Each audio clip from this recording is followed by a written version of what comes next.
Hello, everyone, and welcome back to Desert Gardening News, a Star Nursery podcast. We are very excited today for September's episode. We have a special guest, Brandy Simper, from the Prudent Homemaker blog and Instagram account. And of course, we have Joey Lynn here today. Hello, everyone, and welcome, Brandy. We're so happy to have you today. And Joey Lynn, if you'd like to talk about a little bit what you do at Star Nursery. I am Star Nursery's certified arborist. I'm also a certified Nevada nurseryman, and I do all things Dr. Q's house calls. So I'm part of the Dr. Q house call team, and we go to people's homes and we diagnose any kind of issue that they may have in their landscape, and we come directly to your house. So it's a really great service. I know that you're extremely busy this time of year. It is extremely busy. We are dealing with a lot of summer stress, and we are very, very busy. So hang in there if you are waiting on a house call. I'm getting to all of you, and we're getting out there and we're fixing all the sunburn and drought issues. We're still dealing with a lot of water stuff. And if you're looking for a house call, you can go into any one of our locations and they will start that process out with you. And eventually you will get contacted by Joey Lynn. But it's a really great service that we have. And if you are struggling, make sure to go into one of our stores and look into that. We have a great topic for you guys today, and we brought in our local garden expert, Miss Brandy, here today to talk about everything gardening when it comes to fall gardening as well as garden design.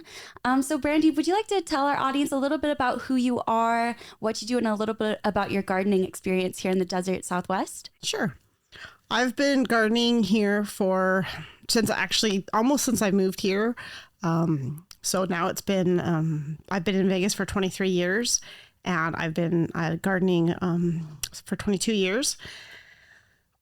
Before I started a garden, I took all of the classes almost all the classes that were offered by the Extension Service through the Water District at the time. And they had classes on everything under the sun at the time. They had classes on rose gardening. They had classes on vegetable gardening. They had classes on fruit trees and pruning.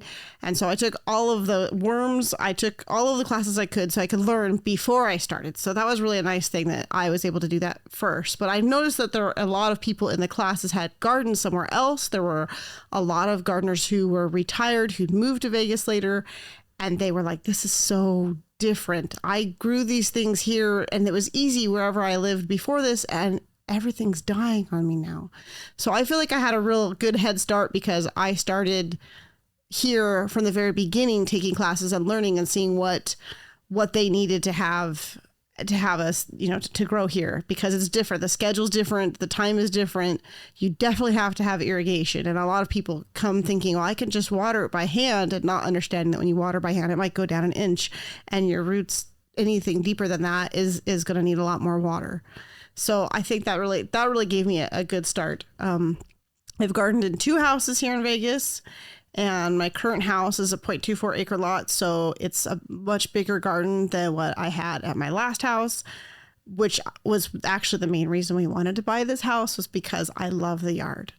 And I was able to start from scratch. I designed the garden before I even saw the house. I looked at it. I measured it all online. We couldn't get in to see the house for about 4 days, and designed the whole garden. So I planned my garden before we moved in, and we put in the garden within less than a year later. And then a few years back, I started thinking of other things I wanted to do and how I wanted to change my garden.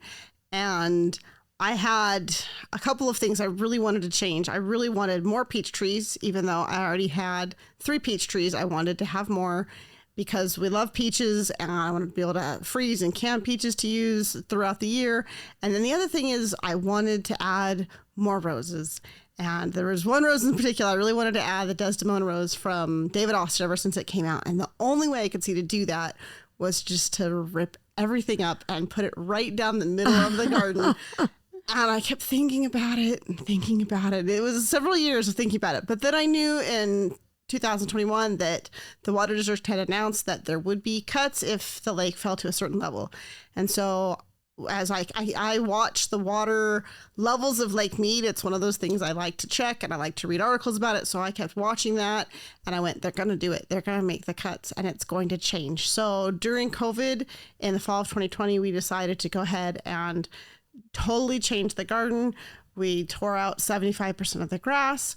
I cut my water by 33%, and I changed tons of things, and it allowed me to put in not only more peach trees and more than triple the number of roses that I'm growing, but it allows me to grow more food and use less water. And it also gave us part of what I changed was I added concrete paths throughout the garden, whereas before I had some grass paths, so my kids can ride, my little kids can ride like a scooter around the yard rather than just playing on the grass. So it's a big change for them. Some things stay the same. I still have play areas with swings and a merry-go-round and an ingrown trampoline, but I also have a little bit more play area for them to ride around.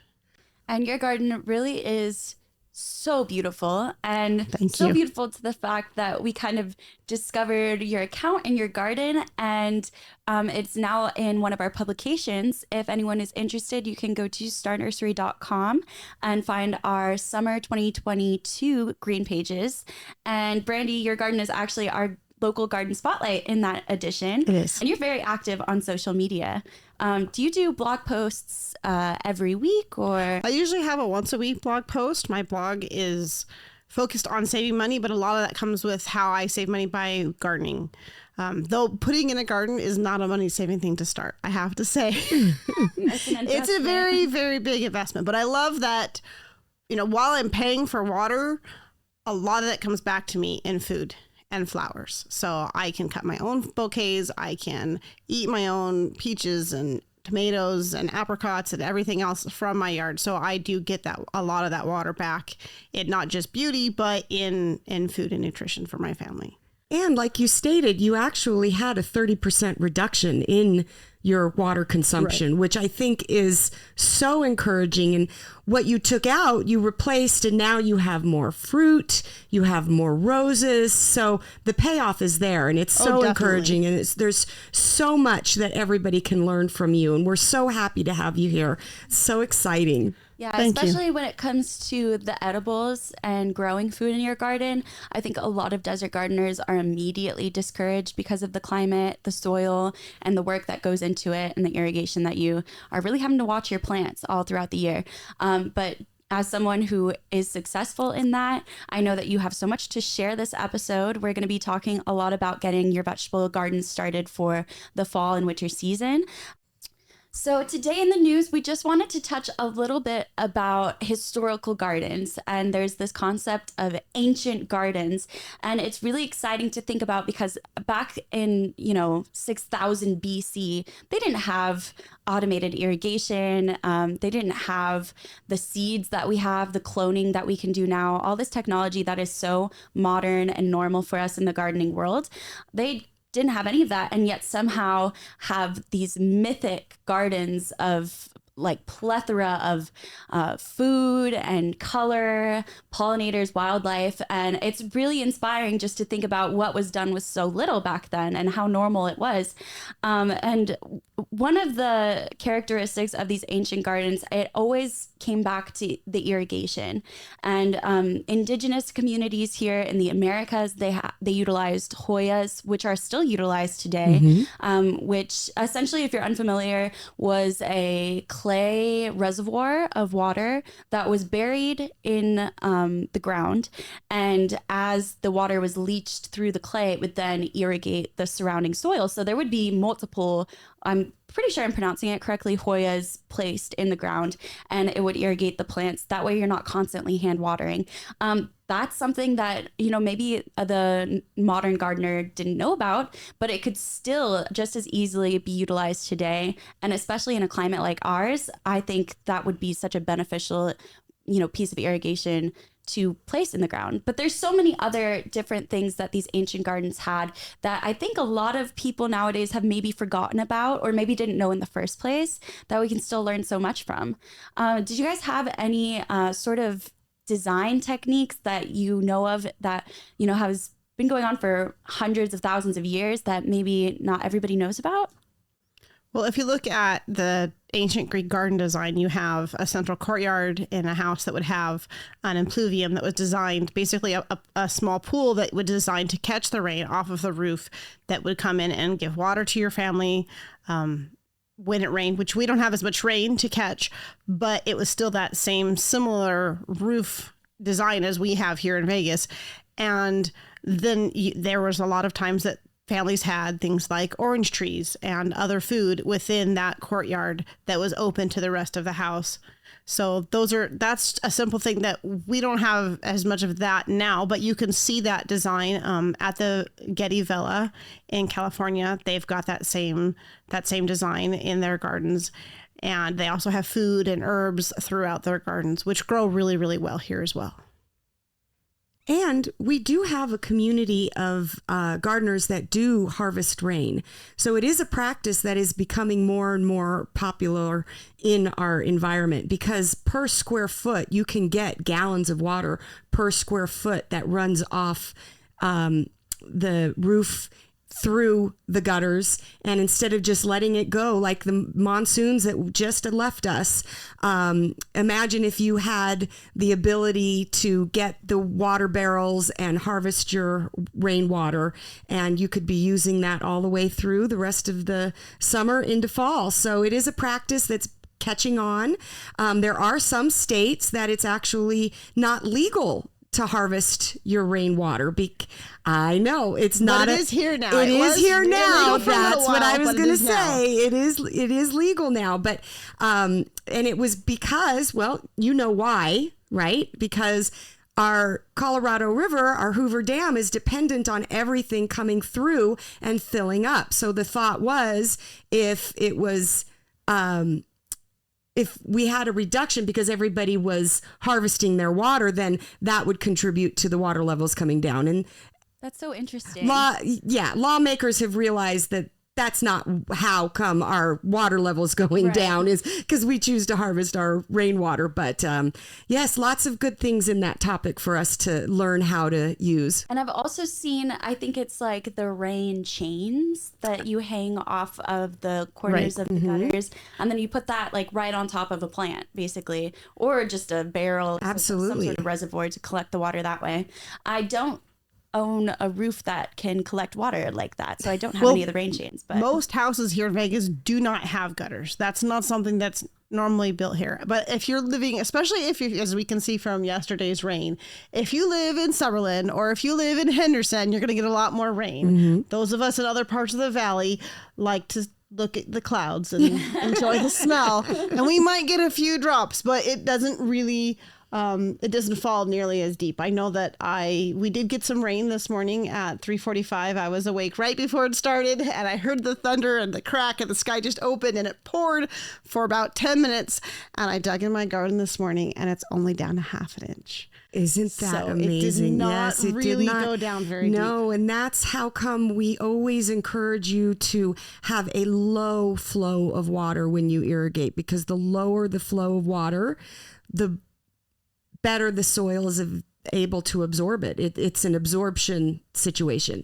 When water comes down and out real fast, it just rolls right off. So, but our Lake Mead will benefit from those downpours. Oh, yes, definitely. You can see everything flowing down from the rivers flowing down in Summerlin, especially. I know during monsoon season, it's so surprising because they send out all over on your phones, excessive flash flood warning, do not leave the house unless you need something, like, and you're like kind of freaking out. You're like, wow, it's really bad out there. It must be raining a lot. But you're right. It's probably a rush of a flash flood that just kind of goes right on top of the soil. Unless you have some sort of damming system in your backyard or somewhere that might get some of that rain, you probably won't be able to utilize kind of like that flooding. But even in ancient times, they were using flooding a lot, and that was like one of their major irrigation systems. So if there is a way that you could potentially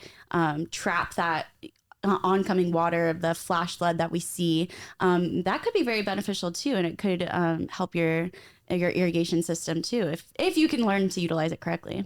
Well, and there's a lot of little, it's a tiny thing, but there is one little thing we can do is this time of year, because of the monsoon season, which someone said, I saw someone say recently, what do you mean monsoon season in Vegas? We got 6 drops. And I'm like, well, 6 drops is monsoon season in Vegas. But we have increased humidity during this time. And everyone thinks, well, your desert is dry, but not in July and August. In July and August, we get that humidity. And most people have their air conditioner that drips off.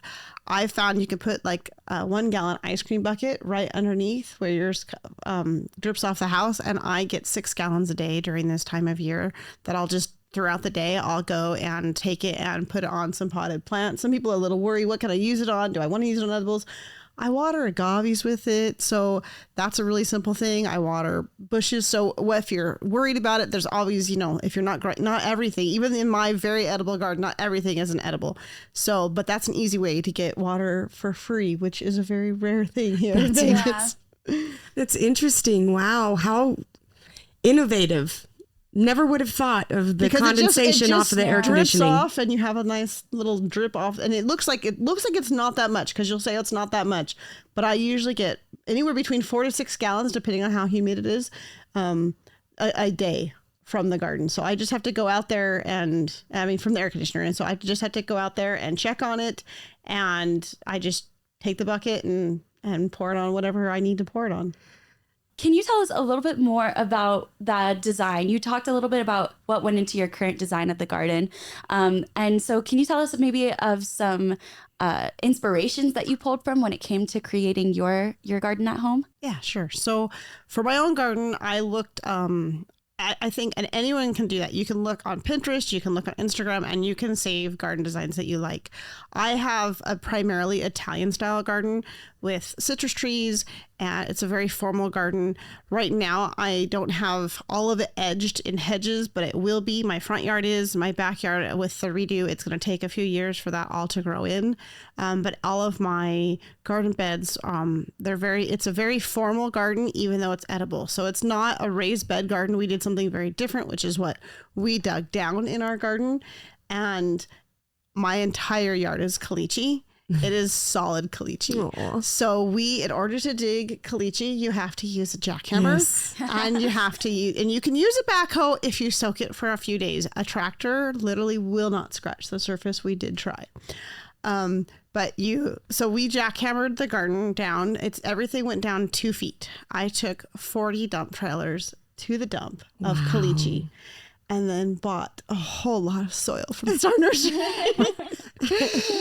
to bring back in and put back in there. So, but the hard thing is, of course, that the caliche it still kind of acts like a pot. So it doesn't, the water does not soak into caliche. It is just hard. It is just as hard as concrete. That's why you can't really touch it with a shovel.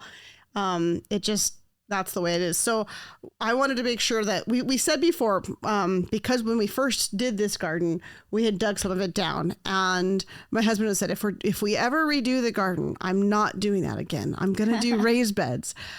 But then when we redesigned the garden, we said, let's do it again. Yeah. And so I'm really glad we did. We did have one raised bed before, but one of the things about raised beds is that they also require more water, and they get hotter, and the soil is already hot. So I'm very, very happy that we decided to go downwards, and it's a huge help for the trees. So for my garden, I have fruit trees throughout my garden, and I also have roses between my fruit trees. I have vegetables and herbs throughout. Everything is mixed. It's not a separate, this is the part that's edible, this is the part that's not. All of it goes together. So, and that's something that a lot of people don't look at and don't think about. They think it has to be separate. Your food has to be separate, but it doesn't. And herbs, especially even a lot of herbs, I think you could easily tuck in, even in the front yard of it, depending on how strict your HOA is.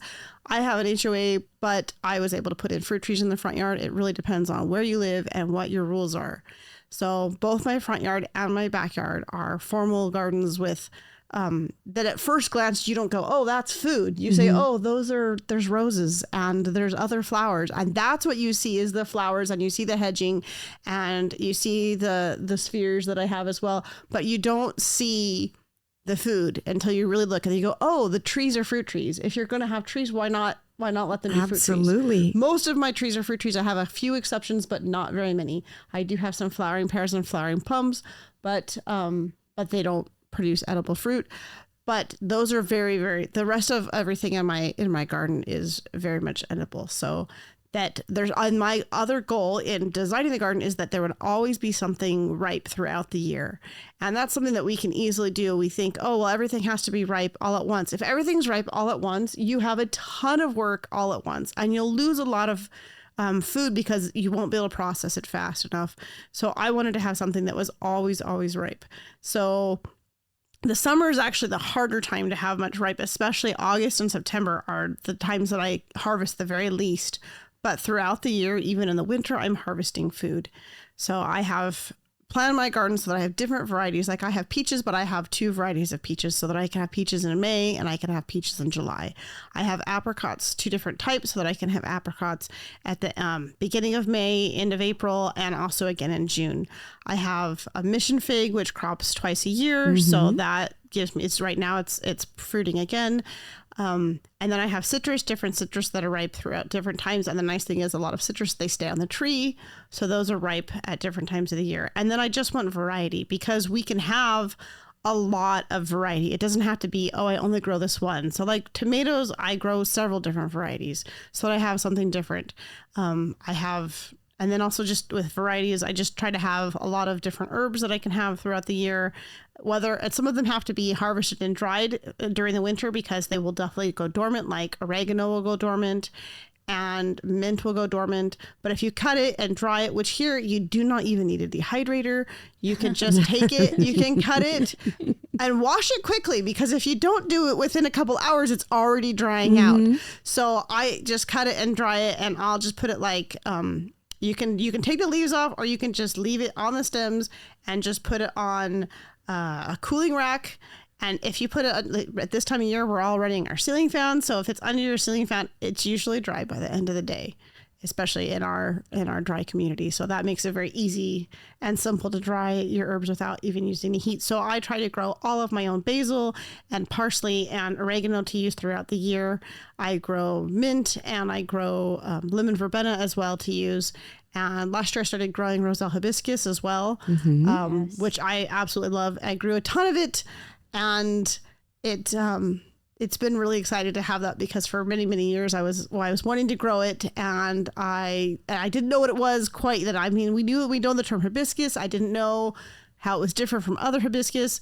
There's a lot of different varieties in that. So that's something that's the one thing I find as a gardener is that you're constantly learning and that there's always someone who can grow something that you can't.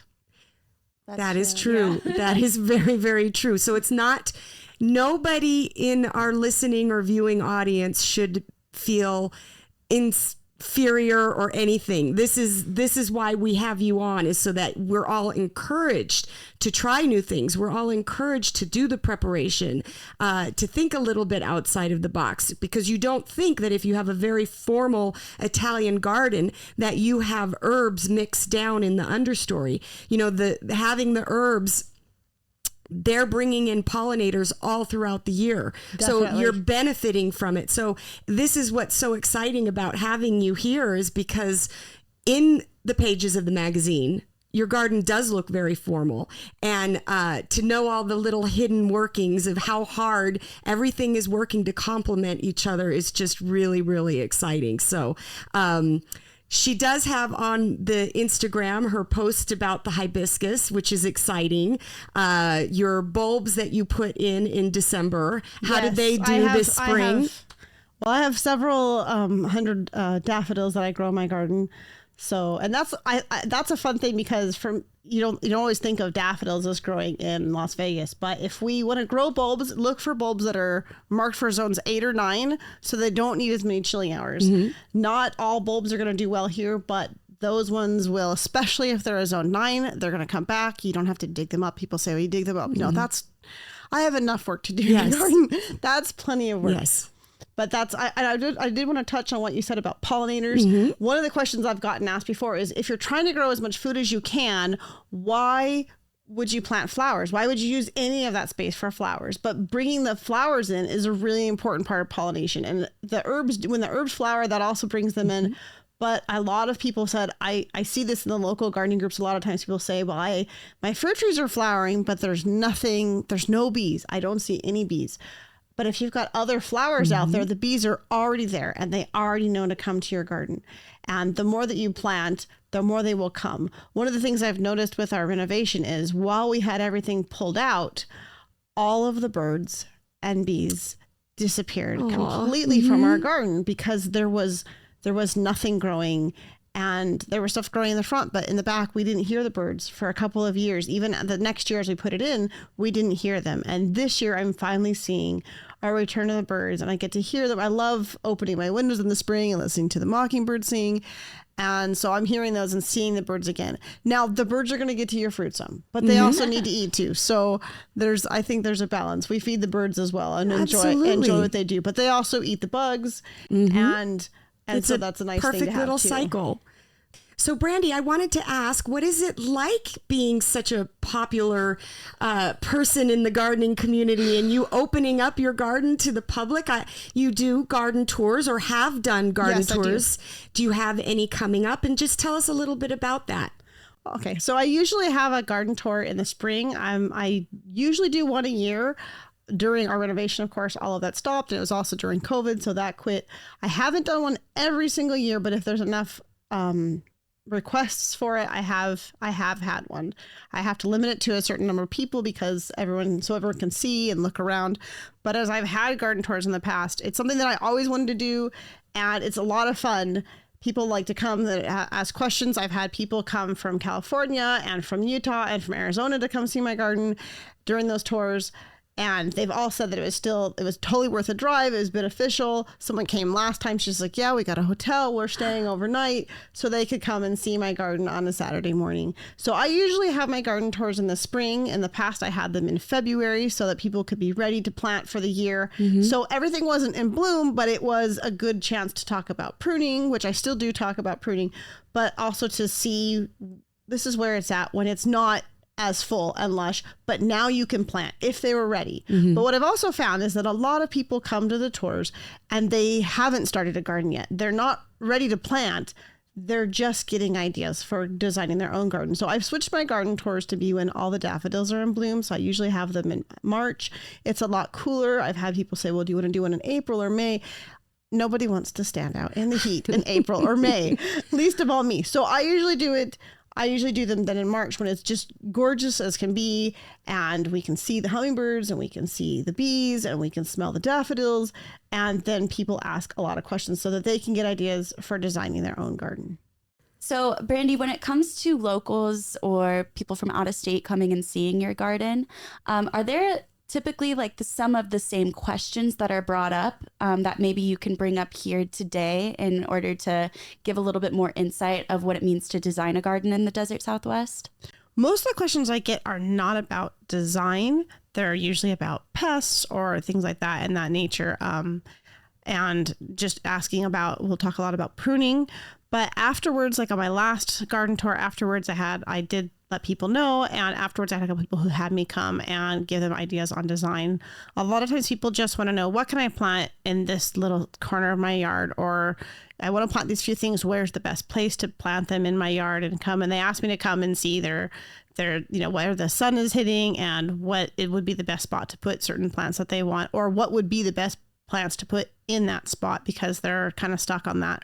But I did have a chance earlier this year to go and design a garden for someone as well. She wanted some ideas. And so we talked about what she wanted and I gave her a basic sketch, and now she's working out all the finer details for both her front and backyard.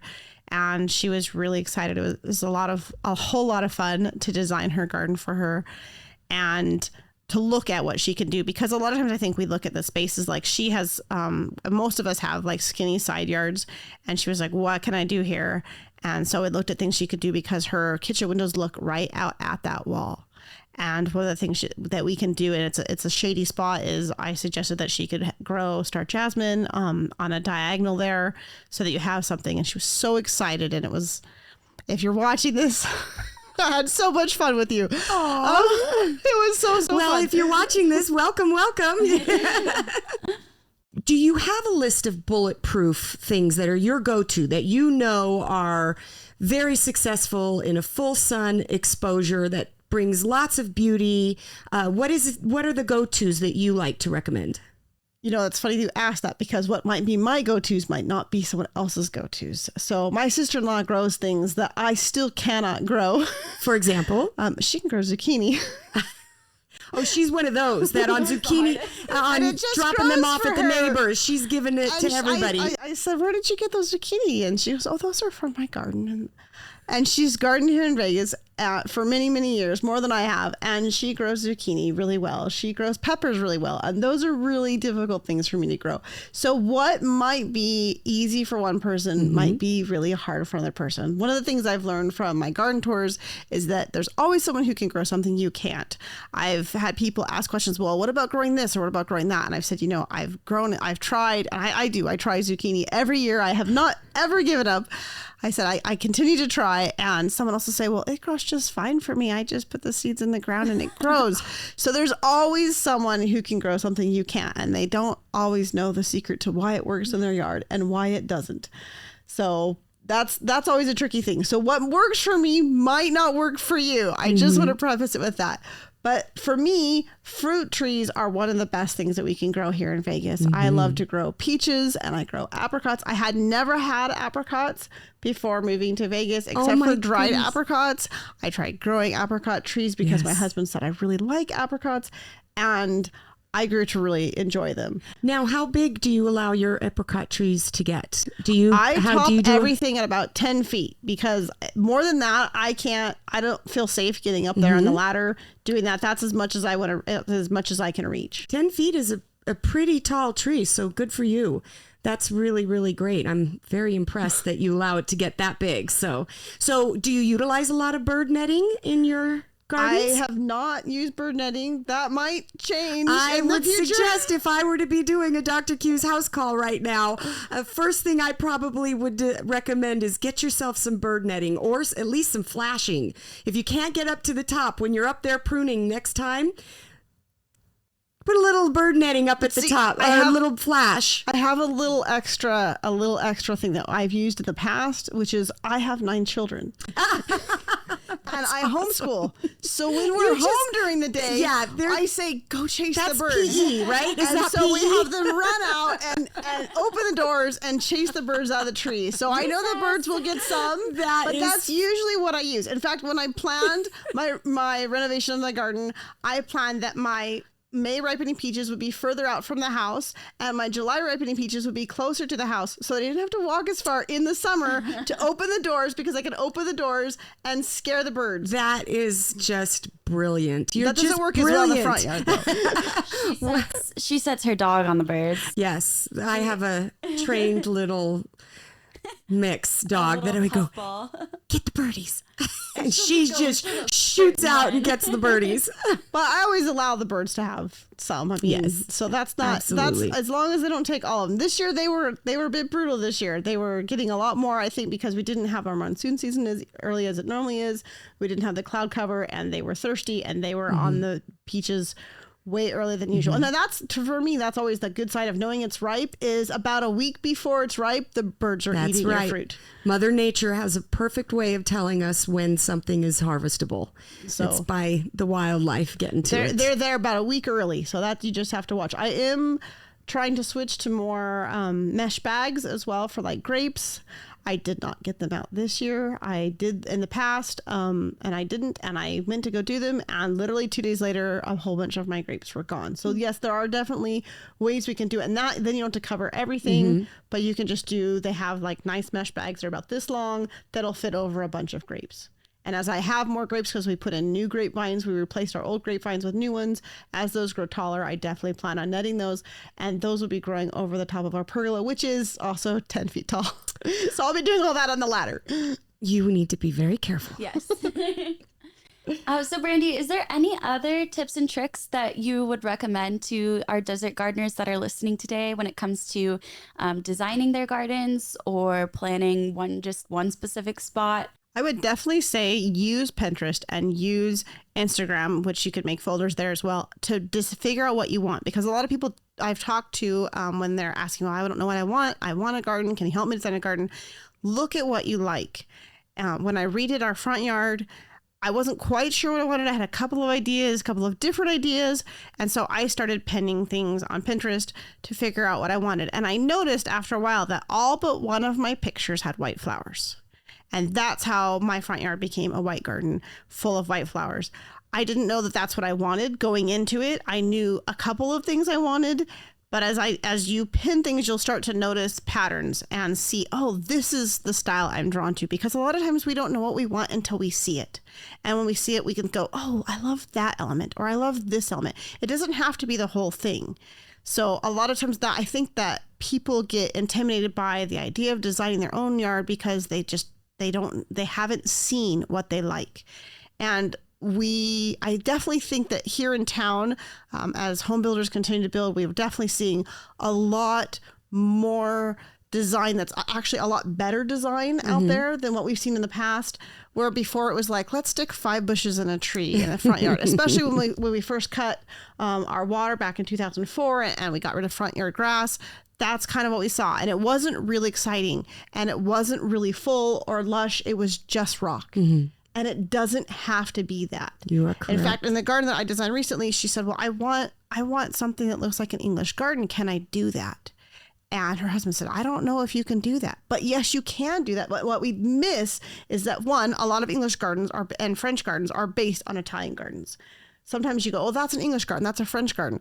But if you go to that garden, they would say, this is actually an Italian style garden.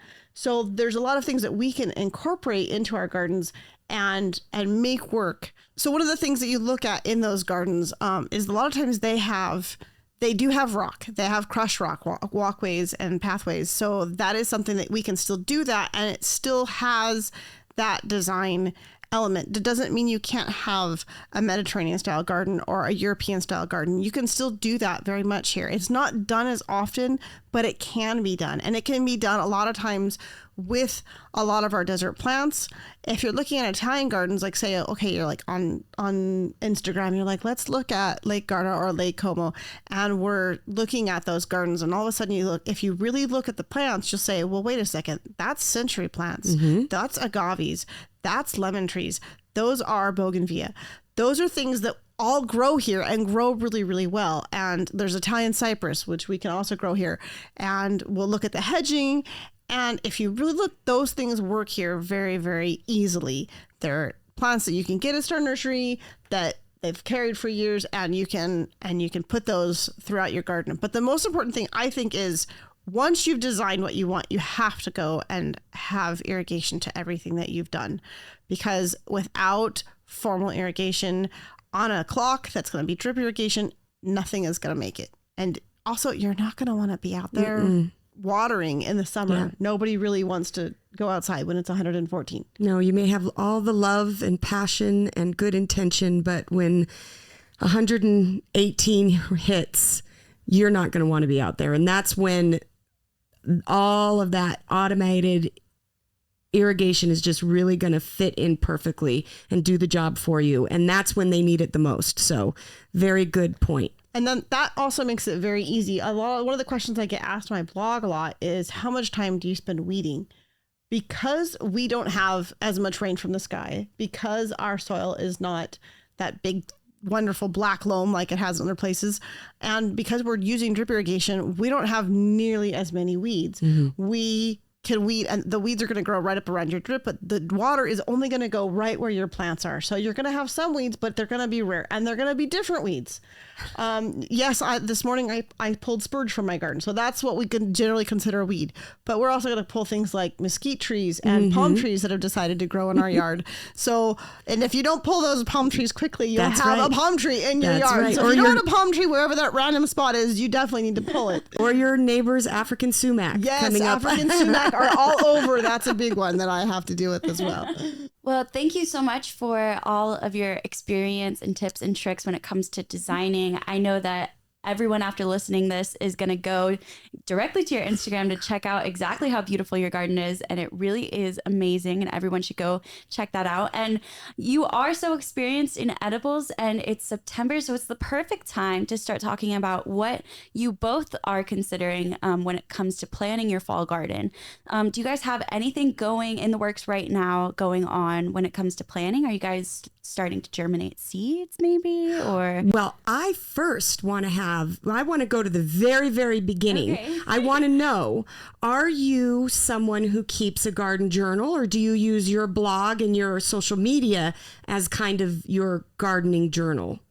Okay, so I have one and I'm keeping it on my desk, but I've written nothing in it. Yeah. I had great plans. Well, I think that garden journals are amazing. And I think that now is the most important time. Like right now, instead of doing anything else, just do a little dream shopping. Just go through the Instagram, like you were talking about, go through Pinterest and just start journaling what it would be that you would dream about. Just start there. It's a perfect place to start. And for people that already have a garden, now is the time for you to do a post-summer checklist. Go through, see what worked, see what didn't work, take some notes, put in the time of the monsoons and how it benefited your garden and how things responded. Just make mental notes. I think that people get overwhelmed with journals because they think that it has to be a daily thing. No, just sit, and it's a time of reflection. And I think that would be a really, really great thing for everybody to start to accomplish right now. Start with just some dream scrolling, and then some reflection in a garden journal, and you're ready. You're getting ready right there. I do have a garden calendar on my website as well, though, that has what I'm planting and what I'm harvesting every single month. So there's another resource. So I do have that resource. Yes, that's a really fabulous resource. Yes, and then so you would use that for your spring seed collection. So let's go ahead and talk about that. Are you a direct sow person? Do you start to germinate indoors? What is your approach for? I don't have a place really to germinate any seeds indoors, and I have a couple of windows that I thought about, but with small children for so many years, I thought that's just going to be dirt on the floor and the seeds won't make it. So for me, I found it's easier to direct sow. That does affect your time. So for some things, it's a lot easier for me to go to the nursery and pick up plants, especially for herbs. For most herbs, I just would prefer to grow from plants to get started. It grows a lot better for me. There are a couple of exceptions. I will grow parsley and basil from seed, but other herbs, I just grow from plants. I found it a lot quicker. But I direct sow everything. And one of the things that I changed a few years ago is I started checking soil temperature before I sow my seeds, in fact, I have a whole blog post up on fall gardening with just the temperatures that are needed in Fahrenheit for sowing your seeds, for different seeds, and for what you can plant in fall. That is such a unutilized resource, is understanding temperature. Soil temperature is so important. And we're so blessed here, believe it or not, in the desert Southwest, because our soil really doesn't ever freeze. It gets cold, but it doesn't freeze. And so we have the ability to get things in the ground a little bit sooner than the rest of the country when it comes to that for the spring. And for the fall, we just have a great long season. Fall is really our main growing time. Yeah. And that's one of the things that I know for a lot of people, getting your head around the fact because a lot of people have come here from somewhere else, you don't think of the fall as your gardening time. And that's one of the best times to sow seeds. But it definitely matters what your temperature is, because if I sow seeds and the temperature is above 75 degrees for lettuce, they're not going to germinate, and they're not going to come up 2-3 weeks later at all, because they basically cooked out there. Right. So as we are right now. So I always try to make sure I wait. Now, if you don't have a thermometer, you don't have to necessarily buy a soil thermometer. You can actually get just a meat thermometer that has like a 6-inch probe, as long as it goes down to down low enough. Some meat thermometers don't go down low enough, but as long as it goes down low enough, you can see what your soil temperature is. And so I like to use that. But if that's still something that you can't do, I found in general, the soil temperature is about 10 degrees Fahrenheit cooler than the air temperature. So if I'm going, okay, it needs to be 75 degrees or less to plant fall seeds, well, then if it's not 85 degrees or less out, it's just too hot to direct sow lettuce or snow peas or other radishes or other things like that. They're just not going to come up. And so there's a lot of publications out there. I know that the almanac.com, farmersalmanac.com, you can put in your zip code and it will actually give you planting dates. But what we're in agreement here is go a little step further so that you are successful. Get a thermometer, put it in the soil, and just do a real quick random check. And if you're in line with the soil temperature, go for it and confidently try some new things. So what are you excited to try this year? Anything new? At the current moment, I don't have anything new planned, but I do have a lot of old favorites planned. What? So in the fall, I always plant snow peas. I have a couple different varieties that I plant of snow peas, and I'm planning on planting more parsley. Parsley grows really, really well in the winter. And it's something that in the past, I always find that there's things that I grew in my old garden design that as I've decided to make new recipes and try new things, I suddenly need a lot more. In the past, I was like, what do I need all of this parsley for? And then I started drying my parsley and using it in spaghetti sauce and in ranch dressing and in other cooking that I've made. But now I also eat a lot of fresh parsley because I'll mix parsley throughout the year, especially in the spring. When it's really big and lush, I'll have a lot of fresh parsley in salads and things like that. With chickpeas. So you're really adapting your whole way of lifestyle to accommodate what is harvestable and what so you're really foraging in your own backyard. I definitely have to plan my meals around what is ripe. And sometimes that's a little tricky thing because a lot of things, frugal living bloggers will say, well, we plan our meals for the week. And do you do that? I do not do that for many reasons. But one of the main ones is I don't know what day the tomatoes are going to be ripe. If the tomatoes are ripe today, I can have them today. But if they're not ripe until 3 days from now, then I'm going to have that meal. And I don't know if I'm going to have leftovers or how many will be ripe. Yeah. So I don't do it. I don't do a meal plan in that same way. I plan around what I already have in my pantry and freezer and what's ripe in the garden. And you have a large family. I do. You have how many children? I have 9 children. 9 children, guys. So this is why we wanted Brandy to come on, because we just want you to see that it is doable. And preparation, you have spent years doing this in preparation to get to this point. It did not happen overnight, but you are reaping the benefit. You have room to grow. You're constantly adapting and changing. And we're just really happy to have you here. Thank you. This has just been so exciting. So on to our next.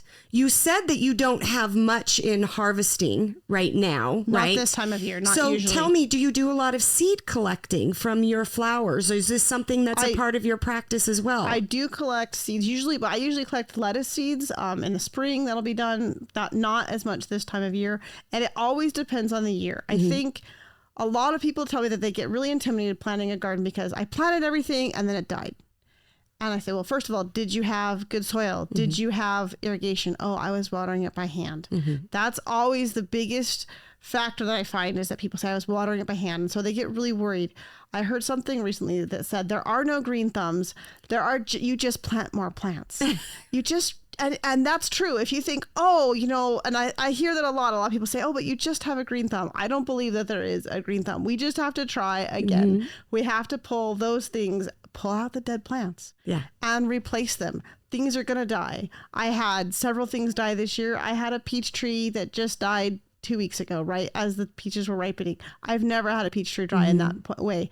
But we think, oh, well, it's failed. We can't do it. And that's the important thing, is just to keep trying and then adapt. So in my new design, I thought, well, I'll use these areas for lettuce. And then I found quickly that was actually, even for my size family, more lettuce than I need. Now, I make sure that I succession plant. I don't plant all of it at once because you don't want it ripe all at once. I'm planting lettuce. You can plant lettuce every 2 weeks throughout the fall. And the other nice thing you can do is when it comes to be just around that time when we get that little bit, I think we really get, at least in my garden, I find about 10 days where we get just below freezing, right in those early morning hours. But if you're covering your lettuce with literally, you can just use glass jars. If you have canning jars, I like to use my little canning jars that I have if they're empty, but you could use something like, leftover jars from buying a can of olives or a jar of olives or something else like that. And the difference I've seen is that in the winter, it grows literally 3 times faster than the seedlings next to it. I've checked that out and seen. So that gives you that mini greenhouse effect throughout the winter. You want to make sure you take those out once it starts warming up, but it will give you a little bit faster germination time, and also everything just grows bigger so that you have more things ripe throughout the year. But as I was saying earlier, I didn't need as much lettuce. I didn't need as much of other things. So I've decided that there will be more roses in those spots. We're back to the roses. That's so great. How have your roses been throughout the heat of the summer? Is it looking pretty good still, or are you? Most roses during the summer burn here, and that freaks out a lot of people. Like, my rose is dying. Sometimes it is, and sometimes it isn't. We're always going to see brown leaves. I don't generally show pictures of my overall garden as much in the summer because it just looks burnt to a crisp, because it is crispy. The bigger problem is once your canes start dying. I actually shovel pruned a rose this morning that is looking very, very sad and has not done well for me over the years, but I did lose some roses as well as fruit trees this year. My new lavender crush roses are very sadly. I lost one, and I may lose the other 3 that I planted this spring. So there are definitely deaths we have to look and plan that there will be deaths. So in reflection, do you think that you know and understand why you have lost them? They had plenty of water to them. They had good soil. Some of them, there's just no reason. And we have to accept that sometimes we don't know why things die. And we just have to either you can replant it, you can get something else, or you can decide. And sometimes that's the best thing is maybe I want to grow something else in this spot. And I know I've definitely made changes in my garden over the years. And even with a new design, I've made small changes to say, you know what? This didn't work out, but there's something better. And I could grow something else here. In fact, it would work better in this spot, or I'll just try again. Experienced gardeners have failures. I think it's really important that beginning gardeners don't go, I can't do it because my stuff died. Don't give up. That's right. And plant again. This is my first really great year in basil from seed. I have tried for years and years and years. I plant them. I do videos on me planting them. And this has been the first year, and it was a little spot on my raised bed in the back. I put another little windowsill container and had very little drip going to it, and it is doing well. So you are exactly right. It's just about trial and error and not going in the same spot. If it's not working once, rethink, reevaluate, try another little corner. I think that's what the other thing is, that we sometimes do have a lot more space than we think. We definitely do. Yeah. And people think, oh, the yard's too small. I can't fit those things in here. But then if you really look at it, like if I look at my front yard and how small it looked before, because I have a very small front yard. And in fact, my car barely fit in the driveway. So it's not a deep yard. But what was there before was that little kitty-shaped patch of grass and a few bushes and a tree.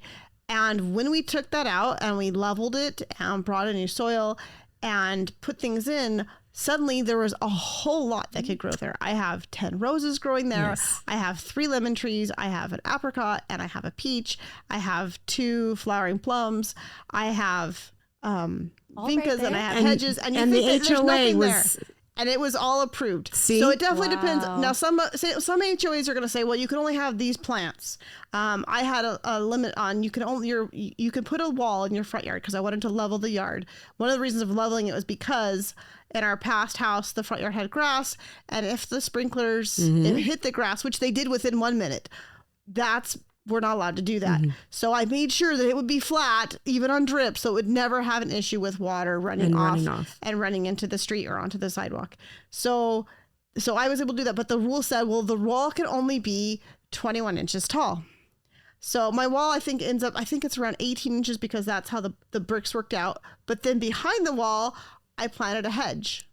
And then behind the hedge, I planted roses. So now I have a level of privacy and I can actually use my front yard. In fact, my front yard is next to the mailboxes on our street and people walk by, they get their mail. They don't even see me if I'm out there in the yard in certain spots of it. I've got a bench out there. So if I stop for a minute and sit on the bench, nobody even sees me in my front yard. Well, you need to tell me when your next garden tour is. I'm going to be there, my friend. I need to see this in real life. And I love that you post. I noticed in summer you had done a little post about you only had one little white bloom in your white garden. And I just think it's just really, really great to see you being so transparent and you're communicating so that there's nobody out there getting frustrated, that experiencing the same thing right now. So our nights are starting to cool down.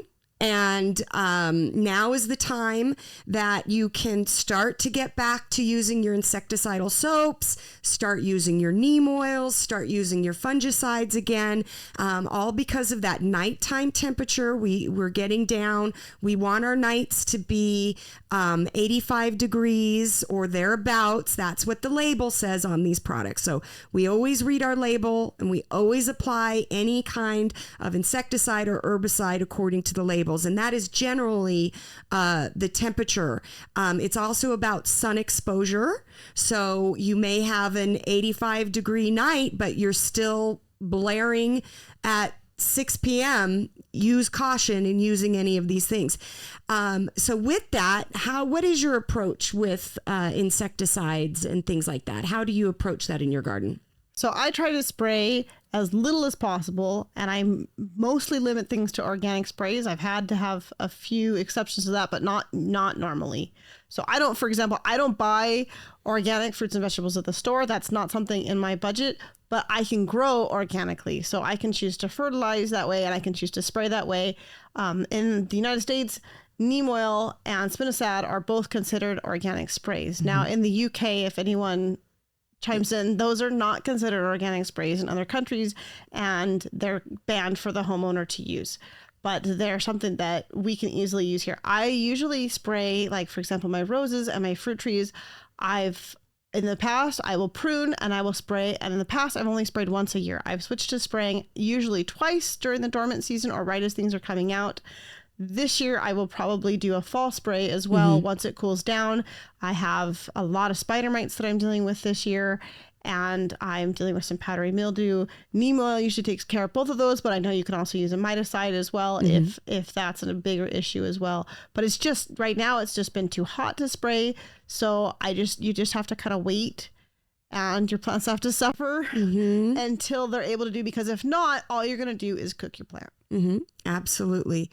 And pruning helps as well. A light pruning right now, as the temperatures are coming down, if the plant is very dense, pruning, getting any of the dead stuff off and getting some oxygen and letting the breeze kind of come through, that also helps keep the population down. If we keep our plants clean from debris and dust and all of the summer damage, we're going to help to kind of control. And again, we are controlling populations of insects and disease. We never annihilate. We never get rid of them. So keeping that in perspective, that anything that we do is to control a population to the point where that insect or pest is not doing more damage that the plant can't rebound from. So I think pruning is a really important part, especially for, like, say, for my hedges.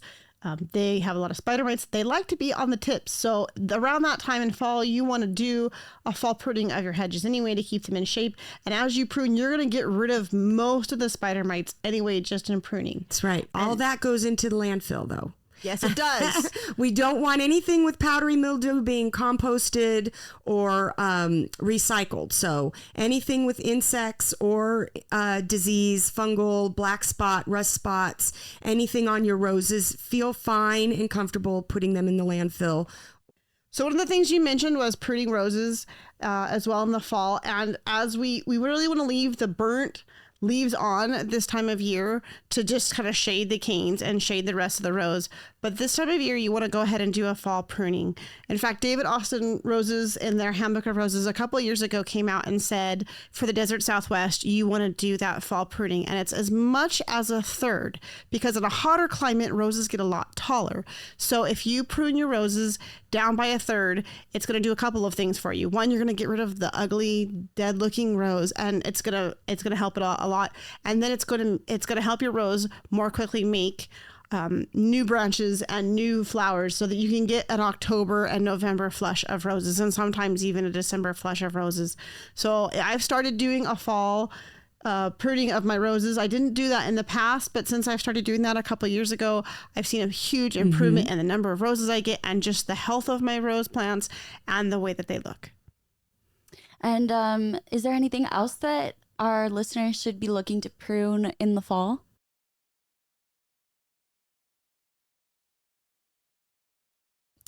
Any diseased, dry, brittle trees, shrubs, now is the time to do that. So like Brandy said, a third of a shrub is fine. When we think about trees, we want to stay about a quarter right now. We don't want to do any heavy pruning. We can do heavier pruning on anything that goes dormant, that is deciduous. We do that in January. So right now is just that refreshing that you're going to do. It's going to be cleaning up any broken, any diseased, and really allowing that new Joey, growth would you that's been recommend protected on boxwoods, to really put on that next this flush. time of year? Do you recommend a third pruning on those as well? I do. You can do that. The boxwoods are good for that. Mock orange are great. They recover very well. The dwarf mock orange. Things like dwarf bottle brush. No. We really want to just shape them, get all of the dead. We don't do heavy prunings on those either. There are a few things that right now you could cut oleanders, sage, all of those desert trees or shrubs. You can cut those, do really, really hardy cutback on sage, and those will come back. Oleanders will come back. Hawthorns? Hawthorn? No. Hawthorn would be a nice, gentle cleaning up that you would do. And in addition to this, we always recommend that you would put down some fresh mulch, do a light fertilizing right now. You can always use the Dr. Q's plant tonic or any kind of root stimulant right now to get them out of the transition of a very, very stressful summer, and put on some natural root growth. And in return, you will have the canopy respond with some new growth that way too. In fact, it's a really good time to fertilize your fruit trees. I like to use Star Nursery has on your website, you have a thing for when we should fertilize, and September is the main time to fertilize our fruit trees for the next year.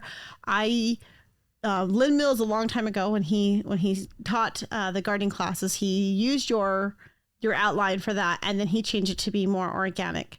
And so he used instead of triple phosphate, he substitutes it with 3 times the amount of either cottonseed meal or blood meal. And then for the superphosphate, he uses bone meal, which is what I use, that same thing. And then I substitute those things to have it that way. And I add a little extra bone meal in my September fertilization to my fruit trees, so that, and also to anything that flowers, like especially my roses, so that they have a little bit more of what they need to make next year's crop at this time. That's right. And that also helps prevent against disease. So the more nutrients and that we can get into the soil that the plant is actually actively using when it goes dormant and when it comes out of dormancy, they are better protected against disease. And just so you know, we have a whole line of organics now. So we have a line of our organic starter fertilizer, which is like our gold dust. And now the other fertilizers that we have, there's just macro and micronutrients that cannot be organic. They just can't be found. Those elements can't be found in an organic way.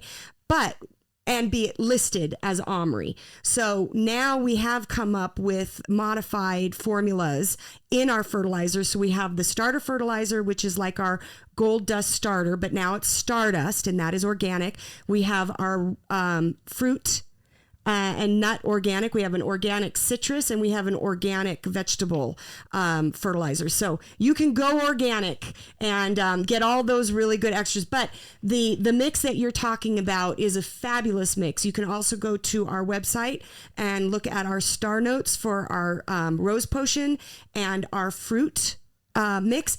But those we recommend really applying after 2 weeks after you've done a heavy prune in January, and then that helps wake them from dormancy. What we don't want to do is overstimulate the plant while it's trying to go into dormancy. So a light fertilizer right now is perfect. I usually do, that's why I say I usually do a little lighter one, but I do one with more bone meal. Yep. And then the other thing I should have mentioned too that I add also, and that you carry as well, is I buy the big bag of worm castings. Absolutely. Which is a really easy and organic way to fertilize your Absolutely. Your and encouraging a worm colony in your garden is just fabulous. That's what's going to get all of that organic matter to go up and down and integrate into our clay and our caliche. And the more organic matter that we can get into our soil, the more that's going to decompose. It's going to bring our decomposing insects to come, and our mycorrhizae and everything like that. So doing that right now is fabulous. So going back to edibles, is there any other considerations that you would want our viewers to think about when they're going into this growing season for vegetable gardening, herb gardening, any soil replacements that need to happen, anything like that? Well, you definitely can do, you can direct seed, but you can also add plants as well. Like, this is a great time to plant artichoke plants.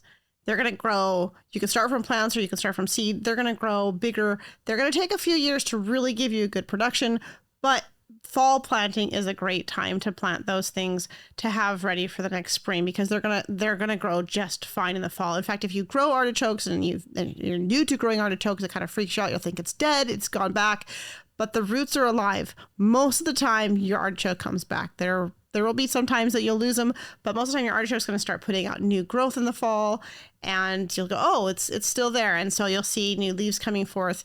And if you want to plant new ones, this is a good time to go ahead and put those in as well. It's a great time to put in a lot of herbs, but keeping in mind that they are going to go dormant. So don't put in mint and oregano and then freak out and go, oh, they died. That doesn't mean that they died. Go ahead and harvest them before our first frost. Right around Thanksgiving, go ahead and cut them back just all the way to the ground and dry what you want to use for the rest of the year, and keep them watered, and they will come back for you in the spring. There are a few things that actually need us to change the soil. So like anything from the cabbage family, all of that soil must be removed and replaced. If you have a tomato or a pepper plant that has been in there and you've kept it from last year because we didn't have a real hard freeze in your area, now is the time to get it out and replace it. We can keep the tomatoes over a couple seasons and the peppers over a couple seasons, but we don't want to do that too long. So pull the peppers, pull the tomatoes, and get a new fresh start on your soil. Dr. Q's, we have a herb and vegetable where that's direct planting. You can plant your seedlings or your seeds directly in that. We also have potting soils. We have an organic potting soil if you're in a pot. If you're going in the ground and you have a lot of native soil, that is what you use our Dr. Q's pay dirt. So that is a mix of 50% pay dirt and 50% native soil. That's also when you can incorporate the worm castings in that. Or a great product for that is Worm Gold Plus. Or you could even do a third that is from your compost. So if you're mixing, now's the time. If you're going to do it, plan, get rid of the old stuff for certain items. If you had a blight in there, or if you saw any kind of infestation of squash bugs, caterpillars, be safe for your next plant, your next vegetable. Get it out. Just start fresh. Anything that you recommend? So in addition to changing some soil, another thing that you can do is you can choose to do a rotation of your crops, especially brassicas are recommended, and tomatoes, to do a 4-year rotation of what you're growing. And one of the things that I like to do is I'll follow something like tomatoes by snow peas, so that now I'm adding nitrogen to the soil without having to do a lot of extra work. So that same place where I have tomatoes growing in the fall, that'll be snow peas, and then the next year I'll grow something else. In that spot, I'll grow like Armenian cucumbers before I return to growing tomatoes in the same spot. Perfect tip. Thank you so much. So much information. So exciting to hear your process and your success and everything like that. It's just been absolutely amazing. Well, that is all that we have today. Thank you guys for listening to this episode of Desert Gardening News. Before we go, Brandy, is there anything that you'd like our listeners to know? Any sort of resources you'd like to shout out right now? Sure. So just a reminder that I have a fall gardening calendar on my website, which is theprudенthomemaker.com. So you can find a fall garden calendar for the Las Vegas area that will tell when I'm planting things, when I'm harvesting things, what I'm sowing, to give you just a general idea of what you can be planting, as well as a whole entire post on what temperatures, and what seeds you can be sowing for your fall vegetable garden. And you can find that as well on my website. And then you can see what I'm growing and what I'm harvesting and what I'm sowing as well on my Instagram page as well, which is also The Prudent Homemaker. Well, I can't tell you how appreciative we are for having you here on the show today. I think that you offered such a great perspective of what it's really like gardening here in the desert Southwest, not sugar-coated or anything. And we just thank you so much for being here. Thank you for having me. And for anybody who's listening that would like to stay up to date with Star Nursery, you can follow us on Instagram at Star Nursery LV, Twitter at Star Nursery, and we're also on Facebook at Star Nursery. And if you're watching us through YouTube right now, you would know that we are Star Nursery Dr. Q on YouTube. Thank you guys so much again for being here. Come back on the next episode, and we'll see you guys then. Thank you. Bye-bye.